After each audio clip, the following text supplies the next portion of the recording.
Both of these photos were taken using very similar settings, but the sensor size changes how the background looks. Why does it seem so easy to get a blurry background on some cameras but not others? And does using a small sensor size mean that you can't get this effect at all? In this video, I'm going to explain how sensor size affects your depth of field in very simple terms, and how you can use this understanding to your advantage for your wildlife photography.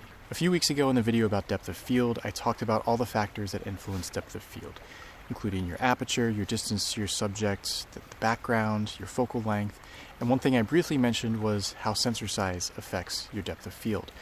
I'm going to talk about that today because it's a lot of confusion around how this impacts depth of field. Now there's a simple way to think about this. Larger sensor sizes make it easier for you to get blurry backgrounds. Smaller sensor sizes makes it easier for you to keep more of the scene, more of the subject in focus. That's really the main difference that actually matters for wildlife photography. There is a simple way to compare depth of field mathematically, but what is really important in the real-world shooting situations is how it actually impacts your photos, how you can use that knowledge to get the photos consistently that you're looking for.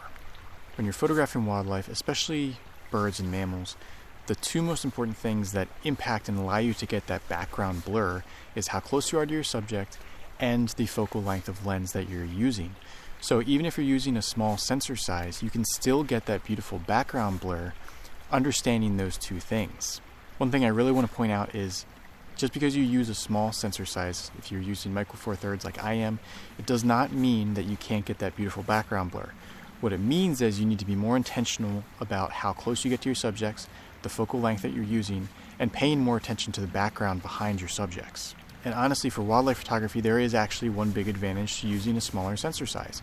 Because you have a slightly deeper depth of field, you have an easier time keeping that subject in focus, you have more of that subject in focus, and because you're able to have that slightly deeper depth of field, even when you're using your lens wide open, it means you're able to have a little bit more light come through your lens, and you're able to use that to your advantage to freeze the motion of the animal.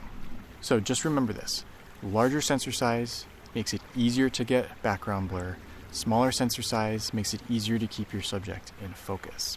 And once you understand that, you can start to use it intentionally rather than being frustrated by the results you're getting.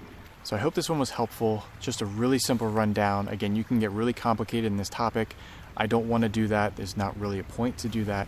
Understanding your sensor size and understanding your gear, how it all ties in and works together, is really going to be the difference in what's going to allow you to get consistently good photos, or the photos that you're looking for. Now this kind of wraps up the foundational topics of Tips Tuesday. We've covered a lot of the basics. You can review the entire playlist. Now we're going to start getting into more of the field techniques and more of the field craft to help you find wildlife, approach wildlife, and position yourself in the moment to get the photos that you're looking for. So that's it for this Tips Tuesday video. I hope it was helpful for you, and I will see you again in the next week's Tips Tuesday.